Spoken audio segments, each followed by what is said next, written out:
Hey guys, we're going to use those trig ratios that we looked at, sine, cosine, and tangent, and our calculator, and then the inverse sine, cosine, tangent to solve for these right triangles.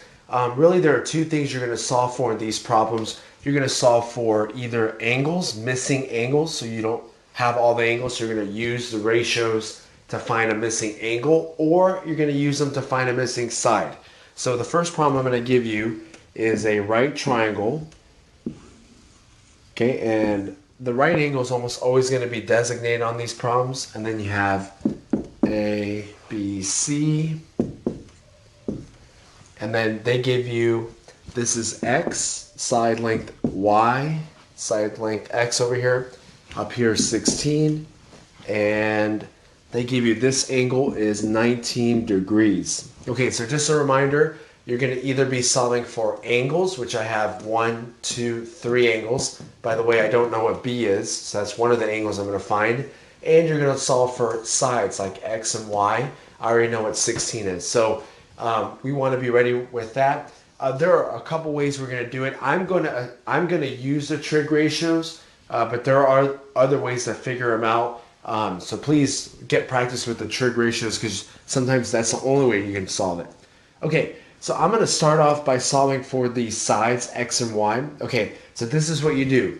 You take the known non-right angle, because I mean you can't really use that right angle, but the known angle, which is angle 19, angle A, okay? And you're either going to use sine, cosine, or tangent of 19 degrees. You're going to use either one of those to figure out X and Y. Okay, so here's what I'm going to do. If I take sine of 19 degrees, so notice the degree goes next to the sine, cosine, tangent, and then that ratio goes on the other side of the equation. So what would be sine of 19? Opposite over hypotenuse. Opposite over hypotenuse. Okay? So I have two unknowns in that equation. Then I'll try cosine of 19 degrees. So I have here cosine of 19 degrees. That's adjacent over hypotenuse. Adjacent over hypotenuse. So that's 16 over y. And then we'll use tangent, or we'll see how tangent of 19 degrees goes. So opposite over adjacent. Opposite over adjacent. Okay, so I have three equations here. Two of them have one unknown, one missing value, and one of them has two missing values. We're not going to use the one with two missing values. So in this case, it happened to be sine, but it could be any one of these. Just where you have two unknown values, you can't really use it because you have two missing values in only one equation. So we're going to use either the cosine of 19 degrees or the tangent of 19 degrees to solve for this missing value right here. Okay, so here's how you're going to do it. Okay, looking at, let's use the tangent of 19. This is the easiest one, and then we'll do the cosine 19. And the way you can tell which one's easier, the variables in the numerator, the variables in the denominator. So just, it's easier to solve it when it's in the numerator. Okay, on this equation down here, to solve for x, what's happening to x? It's being divided by 16. So why don't I multiply it by 16 on both sides? That'll get rid of the 16. So now I have 16 times tangent 19 degrees equals x. So I'm actually going to put that into my calculator. And if you've been watching the videos, make sure that your calculator is set to degree mode, DEG, rather than RAD. So make sure that's the case. But I'm actually going to put 16 tan 19. Okay, so 16 tan 19, and that gives me 5.5, I'm going to say 5.51. 5.51, and that equals x. So this side right here is 5.51 rounded to the nearest hundredth, 5.51. And you can see it is small. It's a third of that value right there. Okay, that's how you solve for x.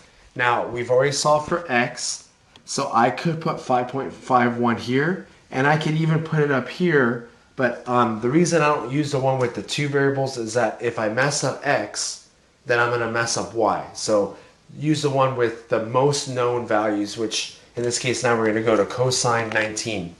Okay, now this one's a little different, but here's how I look at it. If the variable's in the denominator, you have to get it into the numerator in order to solve. One way of doing that is setting up a proportion, right? Cross multiply. So I'm going to do y times cosine 19 times 6 times y is, sorry, I should say this correctly. Cosine 19 times y is y times cosine 19, and then 1 times 16 is 16. So I just did my cross multiplication because I have a ratio with two with an equal sign. Okay, I still want to find out what y is. So what's happening with y and cosine 19? You can think of this as a unit. This is a group. So we're going to divide both sides by cosine 19. Cosine 19. Okay, so it gets rid of that. And I get y equals 16 over cosine 19 degrees. So 16, I don't know why I keep saying that. 16 divided by cosine 19 divided by cosine 19. All right, I get 16.92. Y equals 16.92. And that makes sense because y has to be bigger than both of these, and it is bigger, but not by much because these two segments are very close to one another. So I got my x and I got my y, but then I have to also find what my angle B is. So here, one way to do it is just to realize, all right, what do all three angles in a triangle have to equal? They have to equal 180. So if I know one equals 90 and the other one equals 19, then I can subtract that from 180. So I'm going to do this. I got 180 minus, okay, so what's 90 plus 19? 109. I subtract those and I get 71. So angle B, I'll put right here, angle B is equal to 71 degrees. So I have my three missing parts using the trig ratios. Okay, we're going to do another problem here. Because this one just requires practice. I think IXL is going to be a good resource because they're going to give you a lot of nice problems that you could just practice. But for now, we'll do it together. All right, here we go. Got another triangle, right triangle with the right angle, and they give me ABC again. And 4.5 for that side, 10.8 for that side, and they give me X. Okay, on this problem here, we are not given either acute angle, and we're only missing a hypotenuse. So, how do you find this hypotenuse? Okay, if you have two sides of a right triangle, can't you use your Pythagorean theorem? So here, I know that a squared plus b squared equals c squared. So a squared plus b squared equals c squared. So that's what I have right here. And then we can put it in our calculator. 4.5 times 4.5, 20.25. And then 10.8 times 10.8. And that's 116.64. And that equals x squared. So I'm going to add those two together. And I get 136.89 equals x squared. But remember, we don't want what x squared is. We want what x is. So we're going to square root this value. 136.89. And I get 11.7 equals x. 11.7 equals x on that one. Okay, so that's my missing side, but I still need these angles. Okay, in the last problem, we used the ratios to find to find the angles. We used the trig ratios to find the angle, the sides. This time we're going to use it to find the angles. So here, I'm going to use either one of these angles. It doesn't matter which one you pick. If you want to go ahead and pick B, that's fine. If you want to pick A, that's fine. But let's go with A. Sine, cosine, tangent of A. So I'm going to use that right now. Sine of A, right? Because I don't know what A is. Well, what's the opposite over the hypotenuse? So what's opposite? 10.8 over the hypotenuse was x, which we said was 11.7. All right, cosine of A, and remember this was my x value. This is the one I had to find. Then we figured it out. Okay, cosine of A would be adjacent over hypotenuse. So 4.5 over that value 11.7.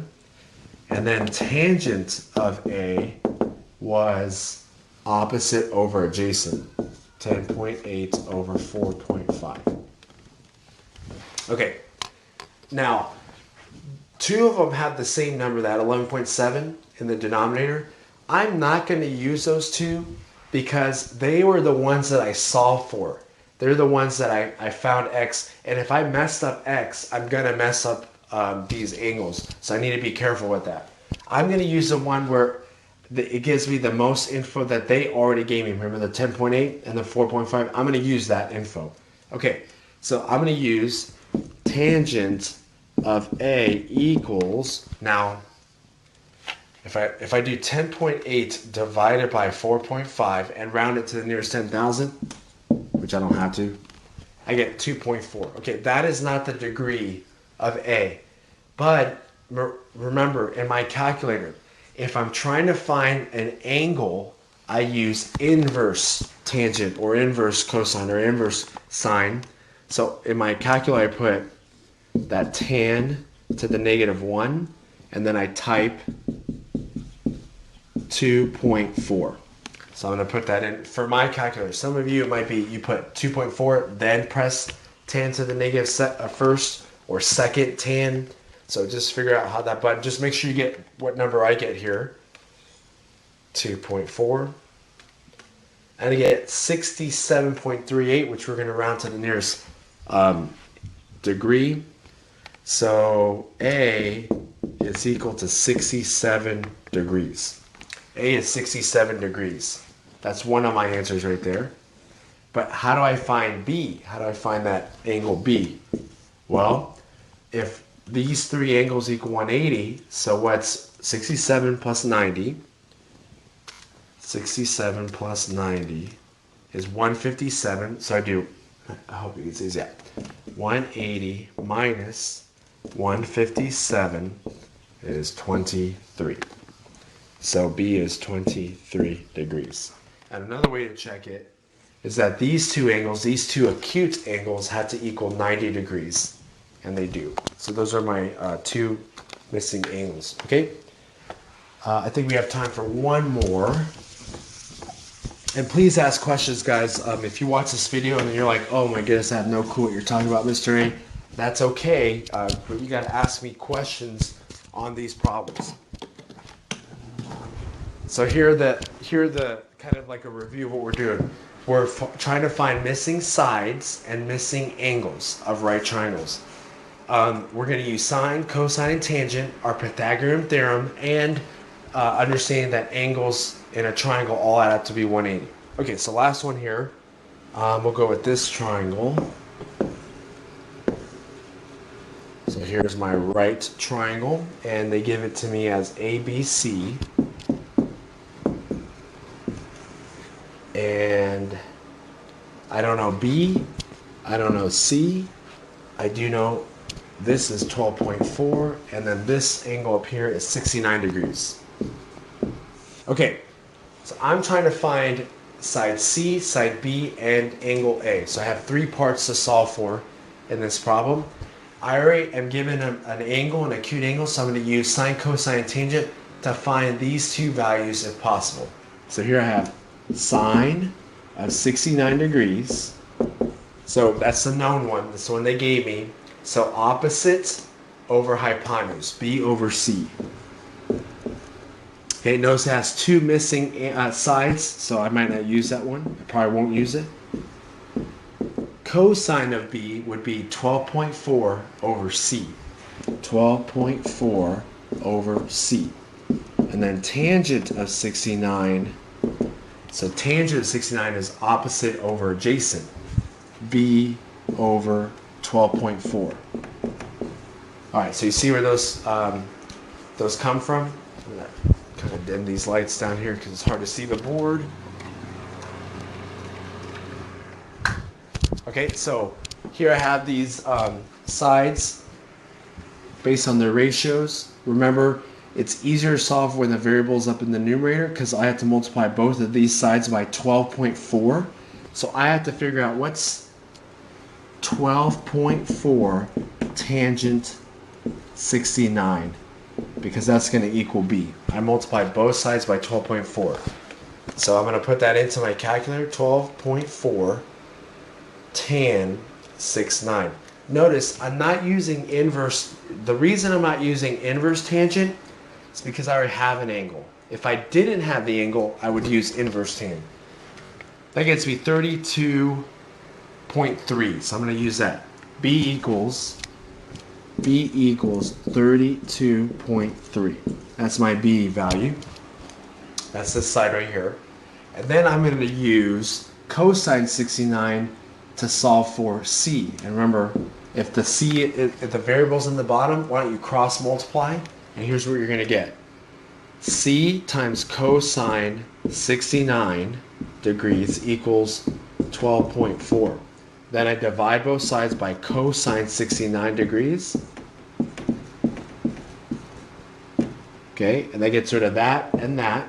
So I'm left with C equals whatever this value is. So I'm going to put 12.4 divided by cosine 69.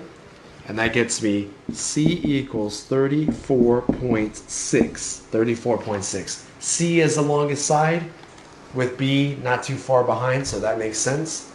And then how do I find that missing angle right there, A? Well, if all three of these angles equal 180, then what's 90 plus 69? 159. And I have to subtract that from 180. So that gets me 21 degrees. That's going to be angle A, 21 degrees. All right, so those are the parts of this triangle. Go ahead and try them out. Again, ask me questions if you do. But your homework tonight is going to be, make sure I say this, it's just 2 through 8 even. 2 through 8 even. On pages 287, 288. Numbers 2 through 8 even, page 287 to 88. Now, it's sad to say, but tomorrow's lesson is going to be the last lesson of the year. It'll be applying these to actual word problems using side lengths and angles and trig ratios. So I hope you guys are getting better at this. Bye.